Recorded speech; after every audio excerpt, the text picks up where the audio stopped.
Buenas tardes a todos los que nos están acompañando del otro lado en este nuevo podcast de entrevista muy especial de Nueva Argentina. Siempre hacemos análisis político desde el interés nacional.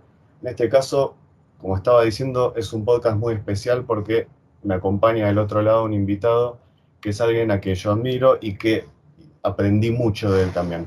Entonces, acá nos vamos a dedicar a hablar desde una perspectiva totalmente nueva. No es puramente el análisis político, sino que quiero incluir la perspectiva psicológica, la perspectiva de análisis desde lo filosófico psicológico, vamos a decir, ¿no? Desde lo profundamente simbólico. Y para eso me acompaña Juan Pablo Rey. ¿Cómo está, Juan Pablo? Un honor y muchas gracias por estar. Muchas gracias a vos, Lucas, por la oportunidad. Y bueno, acá estamos un poco entre casa, ¿no? Yo estoy transmitiendo en este caso desde el delta de la naturaleza, que en este momento tener el cielo sobre la cabeza, ¿no? Sintiendo el sol en la piel y la tierra en los pies, no es poca cosa. No, son esas cosas impagables que quizás nos transmiten algo a lo cual tenemos tanto anhelo a veces de retornar, ¿no es cierto? Sí, sí, sí, porque siempre mencionamos la importancia que tiene, ¿no? Que la sangre, la memoria de la sangre, del linaje de cada quien, se conecte adecuadamente con el suelo y con el cielo en el cual vive. Porque eso hace a la percepción de la patria, de los patres, o sea, de los que vivieron antes que nosotros en esta psicorregión y de los aún no nacidos. Nosotros somos el nexo Así es. entre ambos. Allí está Bueno, nuestra esencia. precisamente, totalmente. Bueno, básicamente esta va a ser un poco la tónica de esta entrevista, porque quiero traer este punto de vista profundo, simbólico profundo sobre quiénes somos, ¿no? Para quienes no lo conocen, yo no creo que habrá algunos nada más, pero quienes no lo conocen, Juan Pablo es licenciado en Psicología por la Universidad de Buenos Aires, tiene un posgrado en Psicología Cognitiva y Neuropsicología por la de Favaloro y uno en Psicología Cognitiva y Trastornos de Ansiedad por la Pontificia Universidad Católica Argentina. Y también una maestría, hay que decir, en Psicología Analítica y Junguiana por la de Sacramento, que eso es quizás el punto que más me interesa para abordar esta entrevista. Juan Pablo, se ha hablado mucho en este último tiempo, sobre todo con todo esto de la pandemia, de las inyecciones y demás, que hay un trasfondo biopolítico fuerte, pero en realidad la biopolítica había empezado hace mucho tiempo. Incluso se ha analizado desde las perspectivas ideológicas más diversas. En cambio, ya también se empieza a hablar ahora recién de la psicopolítica, un poco por el tema de las nuevas tecnologías, este auge de de la virtualidad que ya ocupa mucha parte de nuestras vidas. Y yo creo que hay contiendas políticas que se dan en este medio y en este contexto que es Occidente. Se está planteando si ser o no ser, es decir, se plantea un poco lo de Hamlet. Y en esta se habla también de una batalla cultural en este contexto. Ahora yo digo, para recuperar un poco la identidad occidental, no creo que baste con una batalla cultural, porque la batalla cultural al fin y al cabo son las ideas. Y más allá de las ideas, creo que también hay un trasfondo que justamente apunta a esto que digo, la psicopolítica, que por lo que percibo apunta más a lo anímico, al alma, más que en sí a las puras ideas racionales. ¿Qué te parece vos esto? Uh-huh. Sí, la batalla cultural corresponde más al siglo XIX, en lo general. En ese momento en Europa estaba muy activa lo que se denominaba la Kulturkampf, o sea, la lucha por la cultura, en el ámbito de la cultura. La lucha de principios, la antigua lucha de principios, que tiene como escenario la humanidad o lo humano, en este caso en el ámbito de la cultura, la Kulturkampf. Eso se daba en la época de Bismarck, en Alemania. Corresponde al siglo XIX.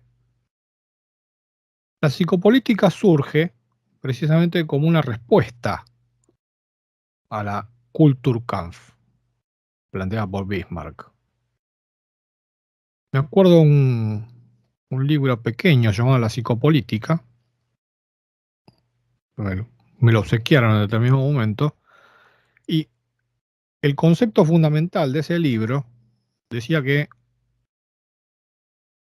la sinarquía lo había elegido a Freud desde la psicopolítica, porque Freud tenía la tarea, a través del psicoanálisis, de lograr un resultado psicopolítico. O sea, ¿qué planteaba este libro?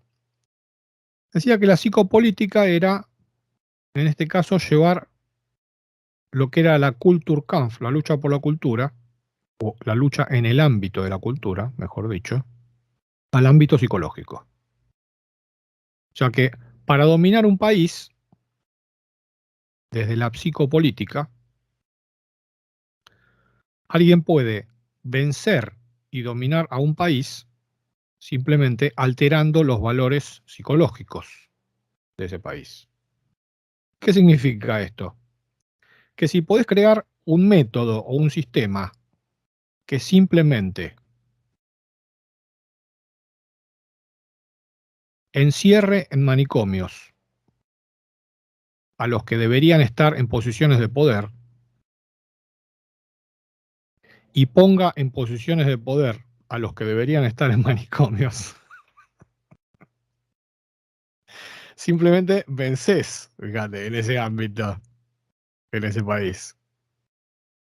Fíjate que eso, básicamente, vista la realidad actual que nos toca vivir, ¿no? Ese resultado ha sido ampliamente logrado. O sea que hoy nos gobiernan quienes deberían estar en instituciones mentales. Ese es un resultado del ámbito de la psicopolítica.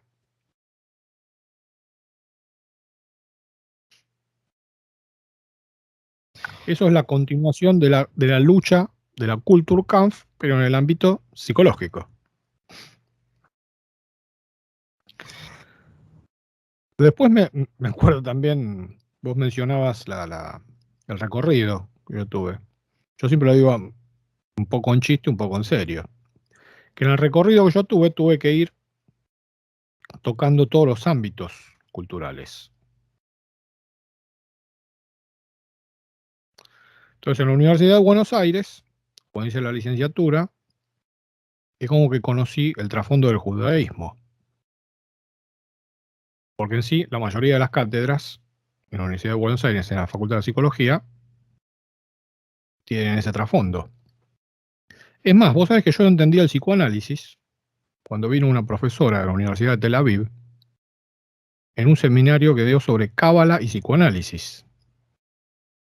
Yo ahí terminé de entender el psicoanálisis, cuando ella empezó a hacer una analogía entre la cábala y el psicoanálisis. Yo dije, ah, mira vos. Entonces después, que me gradué en la licenciatura en la Universidad de Buenos Aires, tuve que transitar por el cristianismo, fíjate. Ahí fui a la Universidad Católica para hacer el posgrado de Psicología Cognitiva y Trastornos de Ansiedad. Entonces ahí transité por la cuestión del cristianismo, que también logré claves muy interesantes. Me acuerdo que estaba el profesor Andereggen, que era de los dominicanis, de los dominicos. Yo hice varios cursos con él. Era alguien con una formación muy vasta. Y teníamos charlas muy interesantes que todavía recuerdo hasta el día de hoy. Él tuvo la gentileza de invitarme como ponente a un seminario sobre psicología y cristianismo. Claro, pero en el ámbito de él, al ser de los dominicos, es otro cristianismo, más profundo. Y él tenía la postura de que el psicoanálisis freudiano era un fraude, porque estaba montado sobre 4 casos clínicos que nunca se curaron, que en este caso era el caso Dora El hombre de los lobos, el hombre de las ratas.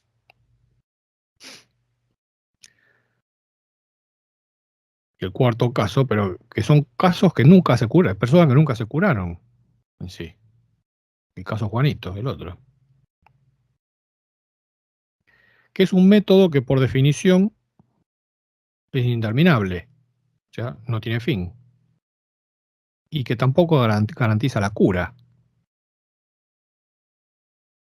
Fíjate que eso hoy es lo que se ubica en la cima de la pirámide del paradigma imperante.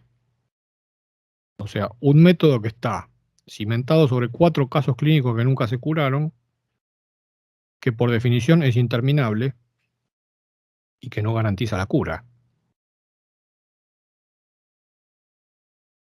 ¿No? De vuelta a lo de encerrar a la gente que debería estar arriba. Ahí empezamos a entender la psicopolítica, así es. Así es. Bueno, Jung se libera de ese esquema. Porque Freud tenía la postura de que la historia infantil que vivimos todos es desde los 0 hasta los 7 años, básicamente, en general. Y Freud decía que en esos 7 años se crea la cárcel. Fíjate la metáfora que utilizaba. Se crea la cárcel en la cual vamos a vivir el resto de nuestras vidas. Por eso para el psicoanálisis era tan importante la historia infantil.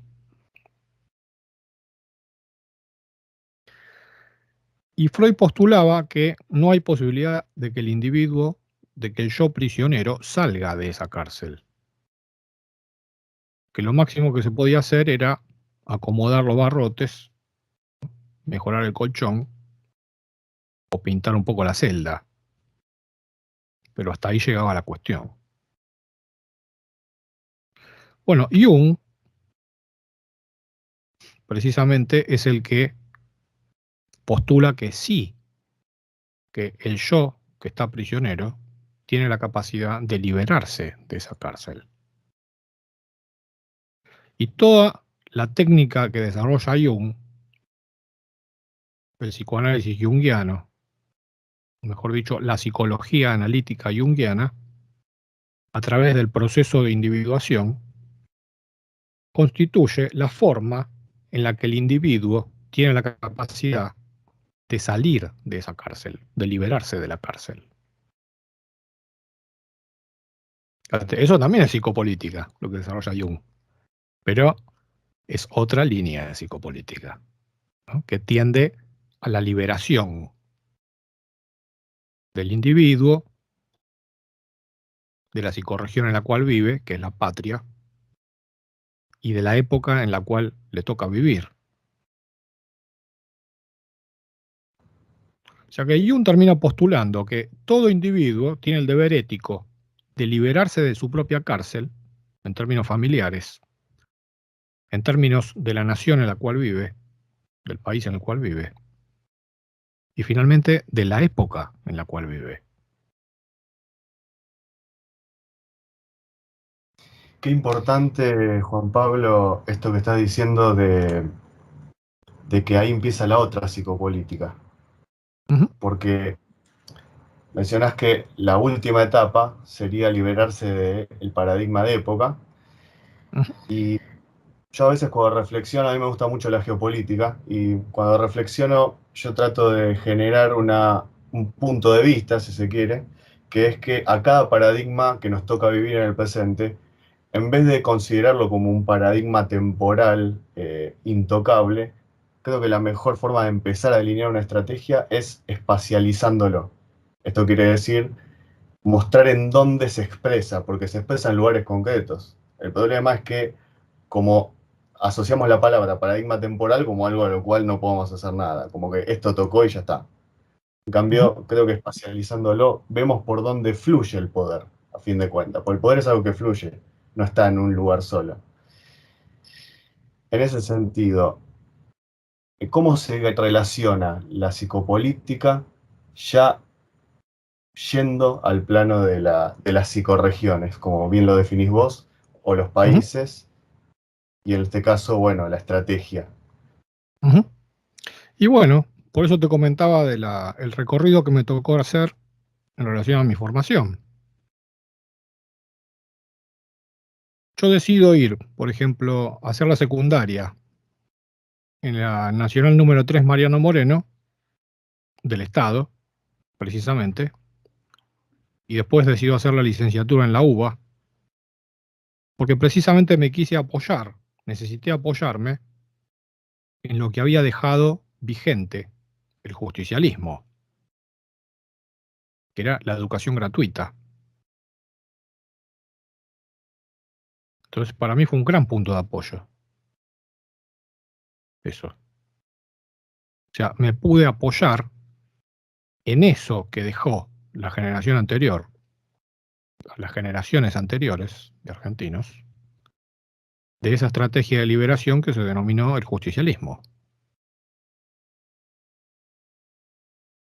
Después, bueno, me tocó la cuestión política en la Universidad de Buenos Aires, que es eso que mencionábamos de la cuestión del judaísmo.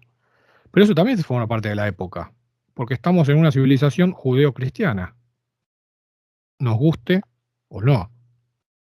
Entonces hay que conocer los paradigmas y finalmente hay que realizar el propio camino para transitar ese laberinto y poder salir.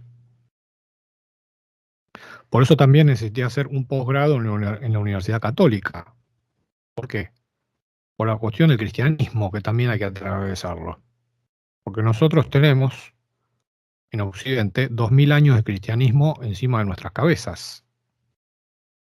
No se puede hacer como que no existe eso, sino que hay que considerarlo, hay que transitarlo y hay que apoyarse en determinados elementos para poder también salir de ese laberinto en el cual estamos. Después, paralelamente, tenía la formación junguiana, de los 18 años que leía Jung. Entonces ahí también transité, a través de Jung, el paganismo, que es la herencia occidental por excelencia. Fíjate, desde el paganismo, que constela Jung, realmente podemos recuperar nuestra herencia occidental. Y fíjate, nuestra verdadera herencia occidental.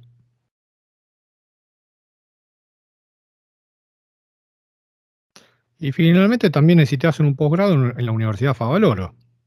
¿Pero por qué?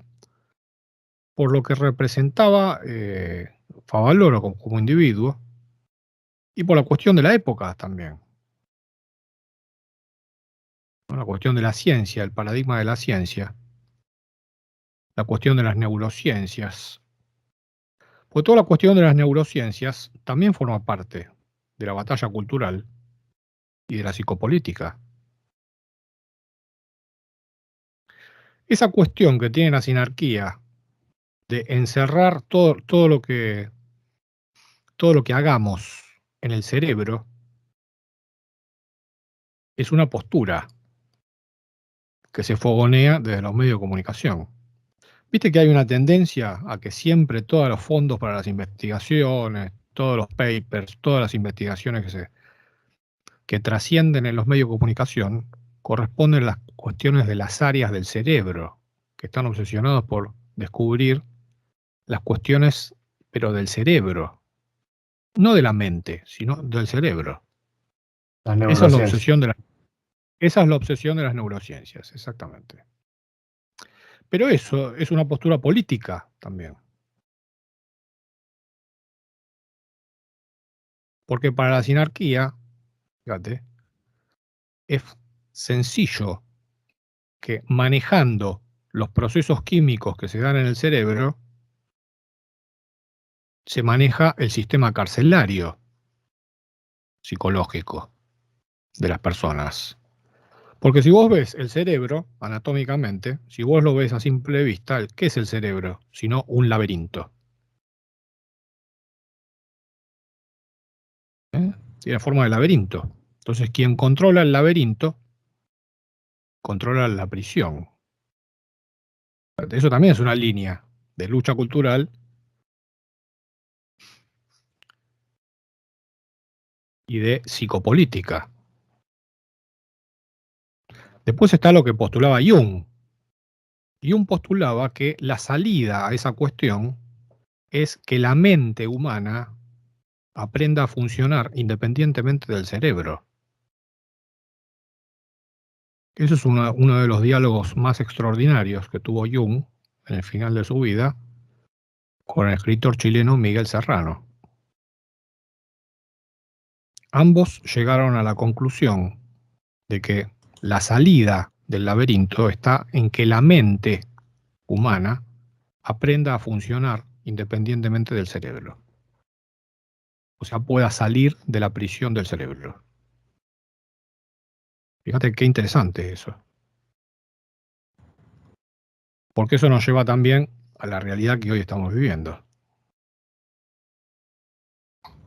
Sí, en la cual se explotan directamente todas estas estrategias psicosociales para que el cerebro no solo continúe, sino que se reafirme como esa cárcel de los individuos. En ese Porque en sentido, sí, el cerebro como eslabón del encadenamiento espiritual es la puesta de la sinarquía. Por eso todos los laboratorios, fíjate que tratan de establecer el control químico de las funciones cerebrales. Y eso finalmente se traduce en la actualidad como en la realidad virtual también. Porque la realidad virtual también puede ser una droga, quizá la droga más letal de todas, para que el individuo quede encerrado en los límites de su cerebro, sin poder salir. en esa Matrix. Ahí se ve el concepto de Matrix, exactamente. Todos los iniciados de la historia aprendieron a funcionar mentalmente, independientemente del cerebro, liberándose del laberinto que significa el cerebro. Así como también aprendieron a funcionar con su sexualidad y con su libido, independientemente y más allá de la cuestión genital. Eso también es una postura muy interesante que tenían Freud y Jung. Para Freud, el límite, el techo del ser humano, era la genitalidad, ¿no? Freud decía que llegar a una etapa genital era un triunfo para los seres humanos, lo cual es verdad, porque fíjate que la sinarquía siempre apuesta a que los seres humanos queden fijados o a la etapa de las pulsiones oral o a la etapa de las pulsiones anales, o sea, a la oralidad o a la analidad. Que En es la el estado política de se ve mucho, infancia. porque es que sean siempre infantes. Viste que los políticos Sí. tratan siempre a la gente como si fueran niños de 5 años.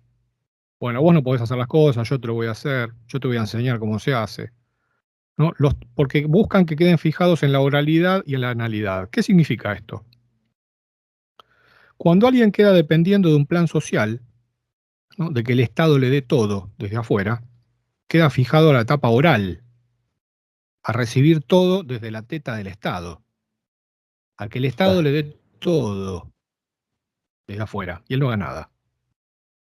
Fíjate que los planes sociales surgen después del 2001, como una Sí. cuestión de emergencia, ¿ah?, hasta que se reactive el aparato productivo y la gente produzca por sí misma. Y hoy se ha transformado en una cuestión patológica, porque la gente no trabaja para seguir cobrando los planes. Es al revés, Se produce una especie supuestamente, el objetivo. de perversión, exactamente.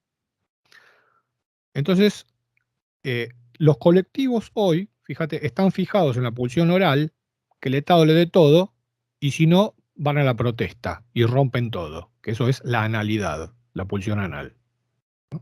O me das lo que quiero, todo lo que necesito, los planes y todo, o si no, rompo todo. Eso es quedar fijado en la infancia. Pero fíjate que alguien así es totalmente dependiente. Sí. Únicamente alguien que es, ¿no? que es autosuficiente, que tiene su propio emprendimiento, que tiene su propia autonomía financiera, sale de esa cuestión, de esa cárcel, podríamos decir. Bueno, a eso hay que apuntar también. Entonces, eso también es una lucha psicopolítica, ¿no? Porque Darle la funciona también. posibilidad a la gente de no quedar encerrada en las cuestiones orales y anales, sino que puedan llegar a la verdadera genitalidad, a la verdadera autarquía y autosuficiencia.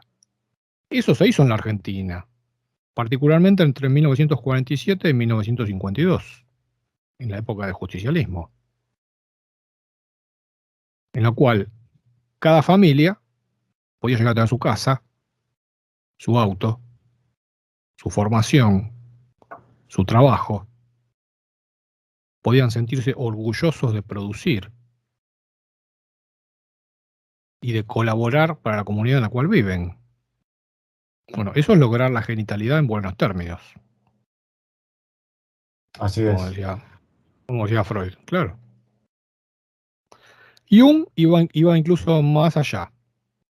Jung decía que finalmente la libido se tiene que liberar de la genitalidad y se tiene que mezclar con la vida.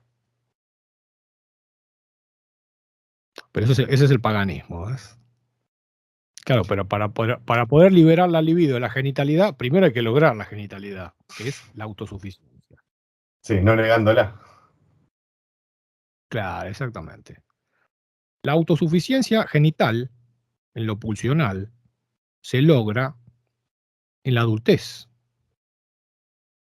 O sea, cuando alguien tiene satisfechas sus necesidades básicas: vivienda, vestimenta, alimento. Eso es a lograr. Fíjate que eso que parece tan sencillo, la sinarquía no lo permite. No permita que haya, no permite que haya muchas personas que sean autosuficientes en lo económico, que tengan las Súper. necesidades satisfechas. Cada vez hay más pobres, viejo. ¿Cómo puede Claro, ser? Cada vez hay más tecnología, ¿no? Más avances, y cada vez hay más pobres. Que alguien me lo explique. clarísimo. Sí, sí, es Claro. clarísimo. Y esa Porque misma, es una lucha psicopolítica. Es una lucha psicopolítica. claro, que se extiende desde el individuo y también a las naciones, si las consideramos en escala mayor como individuos también. Ujú. A las etnias. Las naciones son los estados nacionales, en realidad, es una creación masónica de las sociedades secretas europeas. En sí, las fronteras, el problema de las fronteras de las naciones hoy es que son fronteras comerciales, en el que las sociedades secretas se dividen las cuestiones de las aduanas y ellos cobran como intermediarios para pasar de un lado a otro de las aduanas. Pero eso es una cuestión de las sociedades secretas. Fíjate, no es una división natural, No, es una división artificial. Esas divisiones artificiales de las fronteras, hechas con criterios puramente económicos y comerciales, de la casta política y de las sociedades secretas, fue lo que dio origen a la Primera y a la Segunda Guerra Mundial. Por esos límites ridículos de las naciones en Europa. Y ahí está la llave del problema. O sea, hasta que no se aborde eso, es muy difícil ir más allá de lo sí. inmediato. Claro, en Sudamérica, por ejemplo, obviamente la independencia fue por un lado algo que se trató de hacer manteniendo la unidad, pero lamentablemente terminó en esa división innecesaria de las distintas naciones. Más que se decía nación, Sí, era una nación. es una división, sí. Eso fue como si fuera una parte de la psicopolítica, ¿no? El divide y reinarás. Claro, En este caso, del Imperio Británico, claramente. que puso el divide y reinarás para que lo que era el Imperio Español en América quede fragmentado en una miríadas de pequeños estados que se pelean entre ellos. Pero fíjate, eso también hubo una estrategia para liberar esa cuestión, que es el proyecto ABC que hicieron entre Juan Domingo Perón en Argentina, Getúlio Vargas en Brasil y el general Ibáñez en Chile. El proyecto ABC, que era Argentina, Brasil, Chile, era el proyecto de borrar las fronteras entre los tres países, formar un bloque continental autosuficiente y que los demás países de Sudamérica se alineen finalmente a ese gran bloque y formar los Estados Unidos de América del Sur. Sí, ya me acuerdo de ese gran proyecto, sí. Claro. Eso fue como si fuera la apoteosis de la estrategia de liberación Psicopolítica.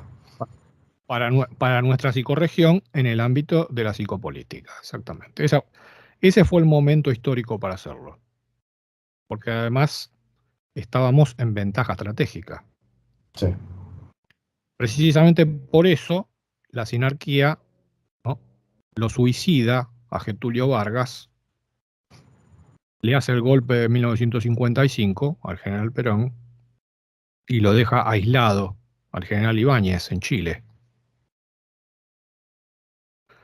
Porque además tampoco se había hecho al azar el proyecto ABC, ¿no? Estamos hablando desde la psicopolítica. ¿En qué sentido no se había hecho al azar? Que se habían elegido muy bien las características de los tres países para que trabajen como un organismo, básicamente. El otro día en la escuela comentaba una anécdota muy graciosa y muy profunda. Yo me acuerdo en mi adolescencia, cuando practicaba la macrobiótica, fui a escuchar una serie de conferencias que vino a dar acá en el Teatro San Martín y en varios lugares un japonés, Tomio Kikuchi, que era discípulo original de George Osawa, el creador de la macrobiótica. Bueno, había una especie como de samurái, chiquitito, como los japoneses, que hablaba muy directamente y se enojaba mucho. Vos sabés que él tenía una manera de clasificar a los países, ¿no?, muy risueña, pero muy profunda. Él decía que los países, lo mismo que las personas, pueden ser solidiformes, hidroformes o aeroformes. Solidiformes corresponde a lo denso, a lo material, ¿no? Tiene una preponderancia en el materialismo, en lo material, en lo visible. Hidroforme significa una preponderancia en lo psíquico, en lo emocional. Y aeroforme le da una gran preponderancia a lo mental, a lo imaginativo. Y él decía, por ejemplo, que los brasileros, que era donde él vivía, Brasil, es un país aeroforme.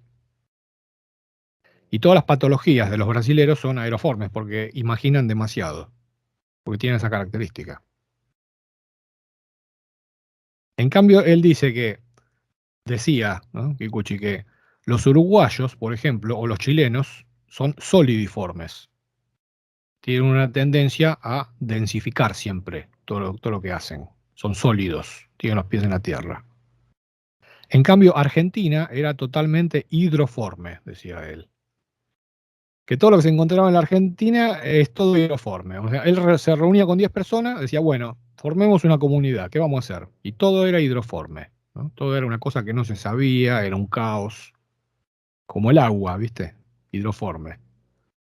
En cambio, si vos te reunís en Brasil, era todo imaginativo, aeroforme. Pero si vos te reunías con la misma gente en Chile o en Uruguay, era solidiforme. O sea, rápidamente se encontraban los medios para poder plasmar el proyecto. Fíjate que el proyecto ABC era Chile, que es solidiforme, Brasil, que es aeroforme, y Y Argentina, Argentina, que es hidroforme. claramente. Pues nosotros esa cualidad hidroforme, viste que no se sabe bien cómo es, Sí, que no se no, puede definir, pero eso puede ser un nexo entre lo solidiforme y lo aeroforme, o sea, entre lo denso y lo aéreo. que si Fíjate, esa es uno, una cualidad de la Argentina. que si uno agarra un mapa, se da cuenta que hasta simbólicamente y geográficamente, sin Argentina no hay Ah, nexo. muy bien, exactamente. Ahí entramos en otra ciencia oculta que se llama la geopsique, que era una ciencia olvidada, que se enseñaba particularmente en la Universidad de Múnich en el siglo XX, que estaba conectada a la geopolítica. En este caso se denominaba geopsique, que era estudiar que, cómo es la psicología de la gente según en la geografía en la cual vive. O sea, la misma persona, si vive en el valle, va a pensar de una manera. Si esa misma persona vive en una montaña, va a pensar de otra. Si vive cerca de un río, va a pensar de otra manera. Y así sucesivamente. De acuerdo, fíjate. Geopsique. Muy interesantísima esa disciplina. Hay un libro de geopsique muy bueno, cuyo autor es Willy Helpach. Todavía se consigue en algunas librerías. Siempre lo recomiendo para el que desee profundizar, sobre todo como vos en el ámbito político, porque es muy importante considerar la geografía y cómo funciona el psiquismo en distintas geografías. Por ejemplo, nosotros en Buenos Aires, que estamos en Buenos Aires, fíjate, nosotros estamos en la cuenca del Río de la Plata. Estamos en la cuenca de un río. Eso da determinada forma de pensar. Si nosotros nos vamos a vivir a una montaña, o sea que con el tiempo cambiamos nuestra manera de pensar. No va a ser lo mismo. No tengo duda de eso, sí. Claro. Porque el paisaje finalmente influye en la psique y la psique influye en el paisaje. Hay una relación extraña. Es como la lógica del sueño, ¿no? Uno crea y al mismo tiempo percibe y no se da cuenta. Así es. Así es. Todo esto que estamos hablando forma parte de la psicopolítica, ¿no? El proyecto ABC, los Estados Unidos de América del Sur. Un plan diseñado en forma magistral. Porque nosotros tenemos una ventaja estratégica enorme en esta psicorregión, ¿no? Que se ha dado en llamar Latinoamérica. Pero no es un nombre muy feliz. No. O sea, tenemos que crear nuestro propio nombre. Porque disponemos, fíjate, prácticamente de una uniformidad en cuanto al lenguaje, en cuanto a las creencias. O sea, tenemos un barniz cristiano, pero un sustrato pagano. Originario, Por- claro. claro, porque en sí, Occidente es eso. Es un barniz cristiano y un sustrato pagano. O sea, son las dos cosas. Sí. En lo exterior parece cristiano, ¿no? Afuera, en las formas. Pero en lo interior se mantiene pagano. Si no, fíjate que en una iglesia, ¿viste? Que está la santería cerca y todos los cristianos finalmente van a la santería a buscar la estampita de porque le rezan a San Cayetano, a Gauchito Gil, a la difunta Correa, que hoy es Santa Rita y hacen determinada cosa. Todo eso es pagano, no es cristiano. Claro, claramente, sí. Sí, sí, eso no formaría parte del canon ortodoxo. No, no diría ortodoxo, diría más bien. Sí, se formaría parte del canon, no formaría la oficialidad, digamos así, ¿no? Juan Pablo, Claro, en base a eso pero que. existe. Sí, sí, Y es muy potente. Fíjate, ¿qué es más potente eso. en la cuestión real? ¿La gente yendo a pedir trabajo a San Cayetano o la cuestión oficial del cristianismo? ¿Qué No, claro. define más? San Lo mismo que Cayetano. la gente que va de peregrinación a Luján, es lo mismo. Esa cuestión de las peregrinaciones, eso no tiene nada que ver con el cristianismo, es muy anterior. Sí, sí, sí. Son ritos anteriores al cristianismo, que el cristianismo incorporó. Lo mismo que el pesebre, los Reyes Magos, la Pascua, la Navidad. Juan Pablo, justamente quería hacer un comentario, ahora que mencionamos también el tema de qué importante es conocer la geografía y la diversidad para entender la psicopolítica también desde un punto de vista regional. Yo creo que Argentina, una de los problemas, uno de los tantos problemas que tiene Argentina, es que precisamente no tiene conciencia de ese territorio, porque la mayoría de las personas estamos viviendo acá en Buenos Aires. Y no hay conciencia precisamente del lugar que se habita, no hay un habitar el espacio. Entonces, en ese no habitar del espacio, no saber qué otros lugares hay dentro de Argentina para habitar, creo que no se sabe los recursos que estamos perdiendo y los recursos, bueno, que nos están saqueando desde hace tantos años, ¿no? En ese contexto, ahí vemos lo que son realmente, ¿no?, los paradigmas de los medios de desinformación y todo lo que es la pantomima para que no veamos que, por ejemplo, el mar nos lo saquean todo el tiempo. Ujú. Tenemos, obviamente, la disputa por la Antártida que está siendo olvidada, mientras tanto el Reino Unido se está rearmando, está de vuelta tratando de reconfigurar su estrategia, y nosotros paspando mosca, con las agendas encima globales. Sí, pero también eso tiene una explicación en la geopsique y en la psicopolítica. Siempre recuerdo una serie de conferencias que se dieron, en los cuales se mencionaba que si vos ves la Argentina, es una mujer embarazada de perfil,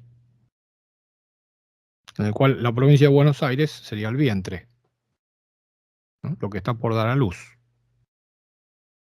La Tierra del Fuego serían los pies. Esa mujer embarazada, que estas conferencias lo atribuían a la tierra de la antigua tierra de la diosa, mencionaban, que la tradición de la diosa particularmente se traslada acá, al cono sur. Es una diosa que está encinta, está por dar a luz.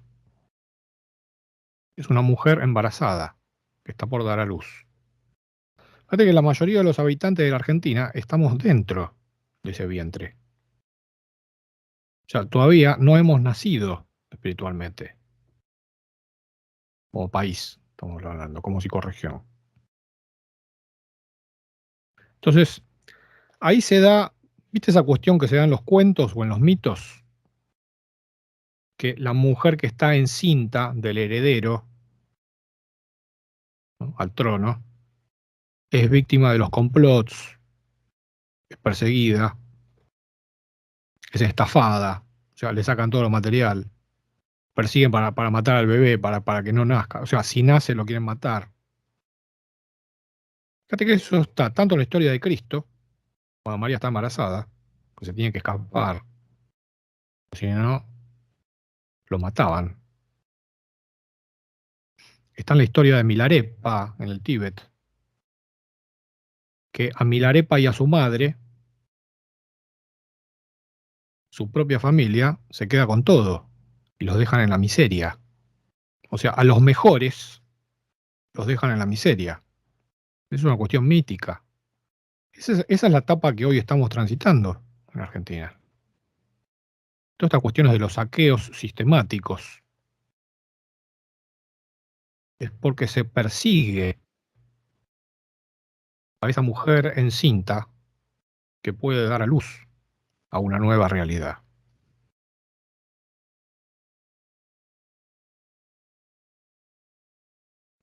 Es muy interesante verlo desde esa óptica, porque cambia todo el enfoque.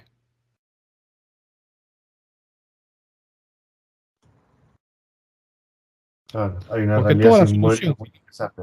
Sí, claro, toda la solución a ese dilema está en que nazca quien debe nacer en esta psicorregión.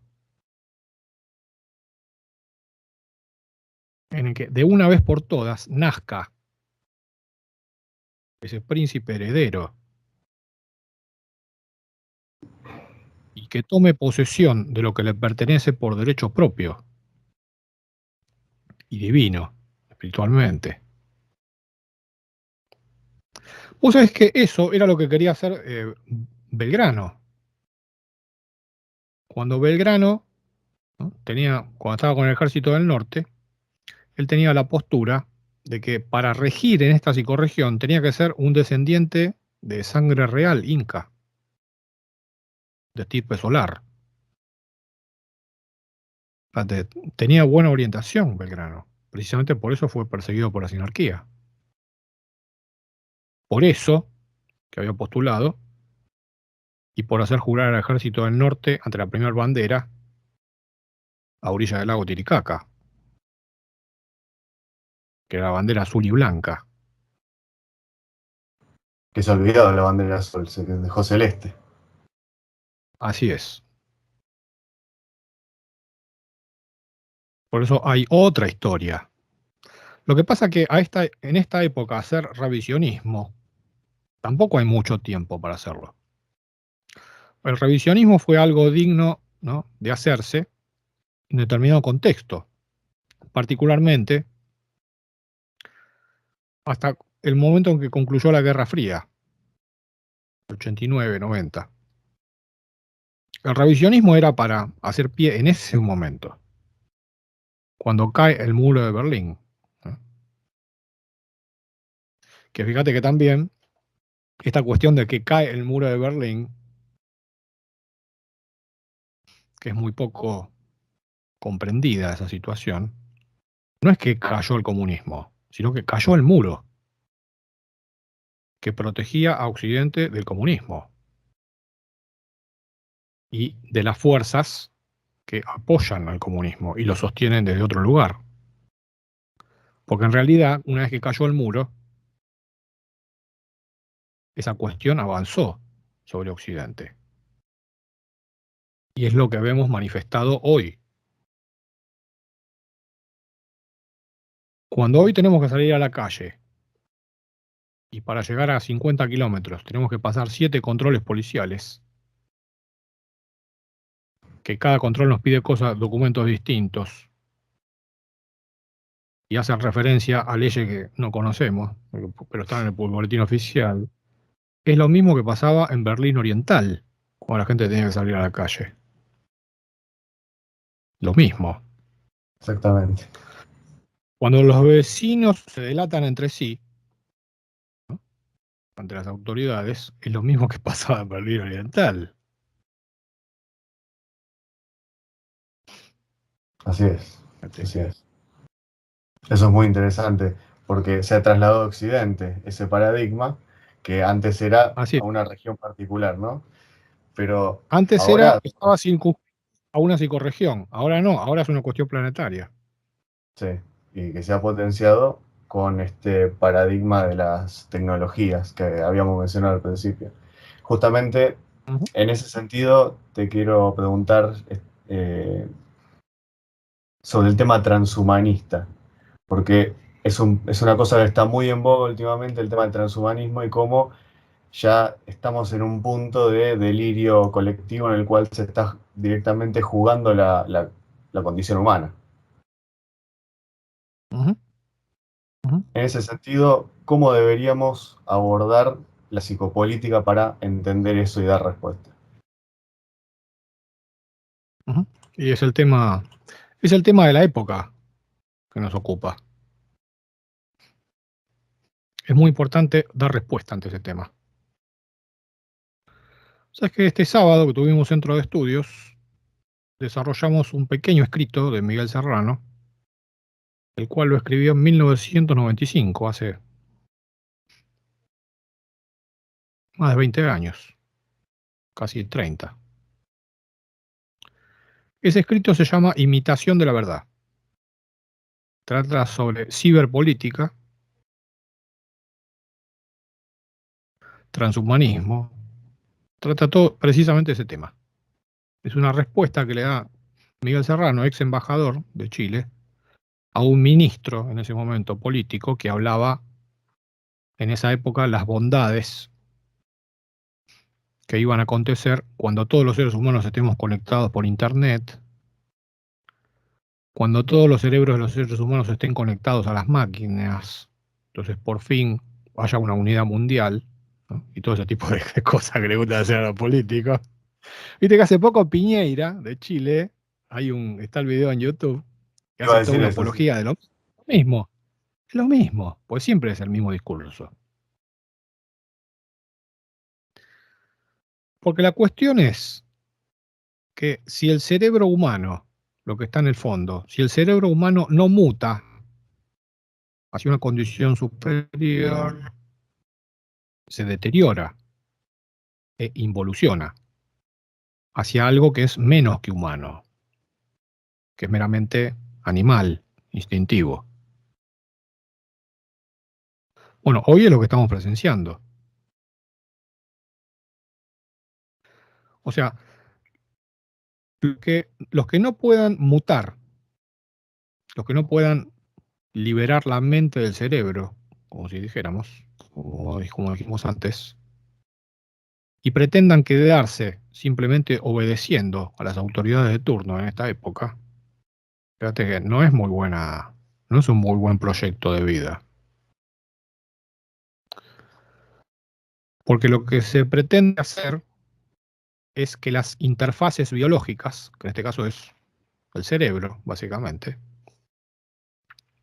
se conecten a interfaces cibernéticas e informáticas, y que todo eso esté conectado finalmente a una inteligencia artificial, a una especie de mente colmena, desde la cual se tomarán todas las decisiones, en general. Pero las decisiones se van a tomar desde la mente colmena, desde la inteligencia artificial. Entonces, ¿dónde queda la característica netamente humana en el sentido? ¿Dónde queda el libre albedrío? ¿Dónde queda la libertad? ¿No? La libertad, la igualdad y la fraternidad, que mencionaba la sociedad secreta. Ya ni eso va a quedar, ¿no? Esas tres cosas que hasta ahora yo la miro para todos lados, mucho no la veo, ninguna de las tres cosas. No, pareciera que no. Y el dilema es ese. Por eso la sinarquía necesita achatar lo humano, que sea muy primitivo, biológico, instintivo, pulsional. Porque si lo humano es achatado, la máquina va a poder traccionar lo humano hacia el reino de la máquina y la tecnología. En cambio, si el humano, ¿no?, desarrolla sus potenciales humanos, ¿no?, desarrolla sus hemisferios cerebrales, hemisferio derecho y hemisferio izquierdo, desarrolla toda su capacidad cerebral, y finalmente la mente se libera del cerebro, que era lo que postulaba Jung, en esa calidad de individuos, la máquina no puede ganar. Y por lo tanto, la sinarquía tampoco puede ganar. Ahí está la batalla hoy. Ahí está la batalla cultural. Y ahí está la batalla en el ámbito de la psicopolítica. Tal cual. Tal cual. Tenemos que mantenernos sanos y cuerdos en esta época. Y humanos. Es que precisamente sanos y cuerdos en relación a la cualidad intrínsecamente humana, que no tiene nada que ver con el humanismo, No. ni con el Partido Humanista. Porque lo humano, fíjate, para la tradición occidental, lo humano es algo que debe ser superado. De acuerdo. Lo humano para los griegos era esa extraña mezcla inestable entre el Olimpo y el Hades, entre lo que vive en el cielo y lo que vive debajo de la tierra. O sea, es una mezcla inestable, es una ventana, es algo que dura un tiempo, como la clase media. Dura un tiempo. Entonces, el que aproveche esa ventana, ¿no?, oportunamente podrá salir por la ventana, digamos, y liberarse. El problema, estamos ante el paradigma de salir por la ventana. Pero bueno. Es el que nos Y tocó. en este momento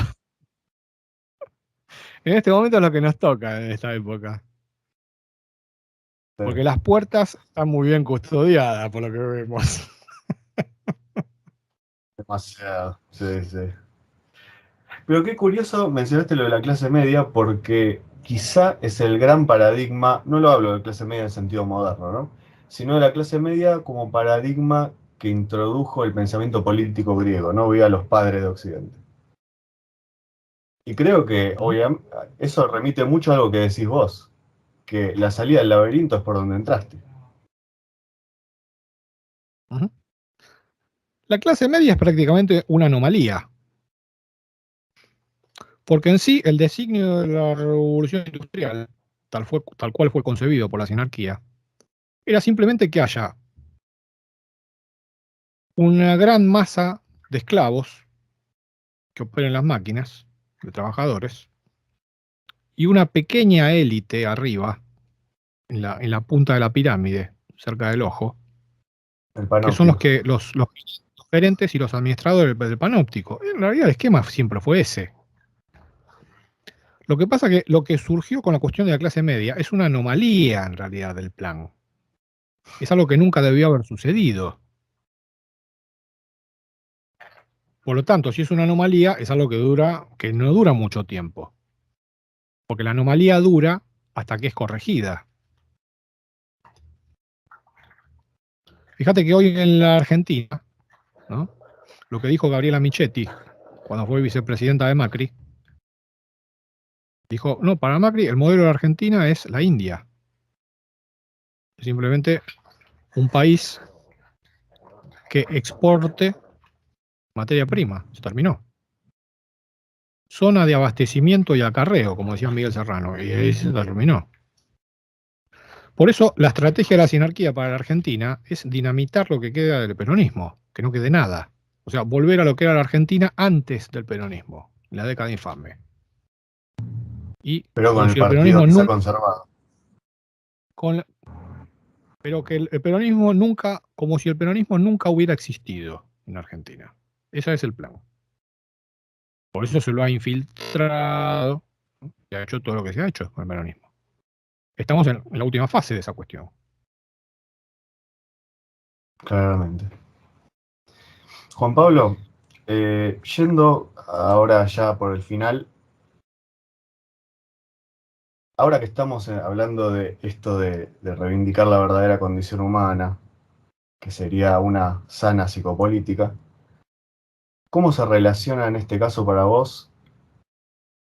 Vos mencionaste ya una palabra al comienzo y creo que ahora es el momento de retomarla para cerrar este encuentro, que es la ética.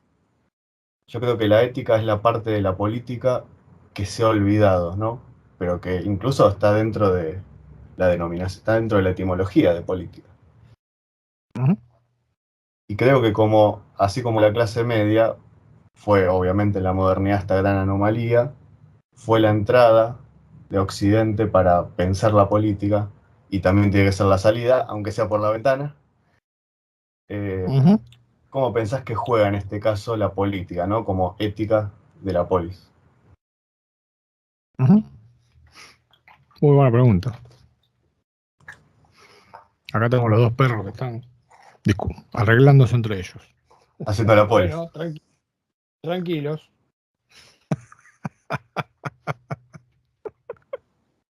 Sí, te diría básicamente que la estética es la manifestación de la ética. O sea, toda ética tiene que tener una estética, tiene que manifestar una estética particular en lo aparente. Tiene que respetar una forma. La ética, en psicología, siempre decimos que el individuo debe tener una postura ética ante los bienes y ante las relaciones. ¿Qué significa que el individuo debe mantener una postura ética ante los bienes y ante las relaciones? Que los bienes y las relaciones estén subordinados finalmente a la esencia del individuo y no al revés. Porque hoy vivimos en una época que es una catástrofe, que están todos los valores invertidos, que los peores están arriba y los mejores están abajo. Está todo dado vuelta y se nos vende y se nos intenta vender eso desde los medios de comunicación. Que el peor es el mejor y que el mejor es el peor. Entonces, es muy importante tener una postura ética en esta época. O sea, no renunciar ni a los bienes ni a las relaciones. Porque ese ha sido el dilema de las religiones. La renuncia. Fíjate, exactamente. Las religiones dijeron, bueno, para no tener problema ni con los bienes ni con las relaciones, renuncio a los bienes, voto de pobreza, renuncio a las relaciones, voto de castidad. Fíjate, ¿es estratégico eso? No, para nada, porque ¿Ha no estás en... solucionado algo eso a lo largo de No, estos milenios? ¿Se han solucionado las cosas de esa manera? No, porque es un escapismo. Es un escapismo. Por eso es importante que haya individuos que tengan una postura ética ante los bienes y ante las relaciones. O sea, que se apoyen en los bienes y en las relaciones para recordarse a sí mismos. Cuanto más individuos haya que vivan de esa manera, eso genera la masa crítica. ¿Viste la famosa masa crítica de la que se habla? sí, La masa crítica no tiene que ver con una cantidad de personas afuera. La masa crítica es una cuestión individual. El individuo tiene que lograr masa crítica en sí mismo. en la O cualidad, no en la sea, cantidad. exactamente. El individuo tiene que lograr masa crítica en él mismo. O sea, que lo que hace, que lo que dice, lo que piensa y lo que siente vayan para el mismo lugar. O sea, que el cuerpo, la mente, el alma y el espíritu estén alineados. Eso es lograr masa crítica. Pero es una cuestión individual. Si eso se logra en lo individual y se encuentran individuos afines que han logrado eso en su interior, en general, esos son los momentos goznes de la historia, los momentos bisagra. Es donde la historia cambia realmente. En todo lugar y toda época donde se han encontrado pocos individuos que han logrado masa crítica en sí mismos, cambió la historia.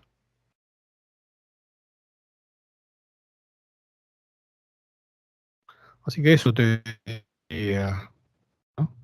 Que todo lo que hagamos conduzca a que logremos masa crítica en nosotros mismos. Si quien necesita lograr eso transitando la política, que lo haga. Quien necesite lograr eso transitando la economía, que lo haga. El que necesite transitar la ciencia, que lo haga. Y así sucesivamente. Y la Quien religión. necesite transitar la religión, que lo haga. Así, claro. Claro, no es Pero evitar. fíjate, es transitar los paradigmas de la cultura, pero como una batalla es. Porque los paradigmas de la cultura, no sé si te diste cuenta, ¿no? Están todos alineados y han cerrado filas en relación a un discurso único, que es que los políticos sean nuestros antiguos amos y que nosotros seamos los esclavos,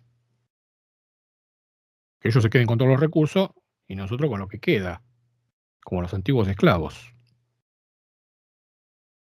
O sea que ahí, en ese tema, no veo mucha salida, que digamos. Ni hay mucho margen para negociar algo. No, para negociar hay que tener. Y no, digamos que no.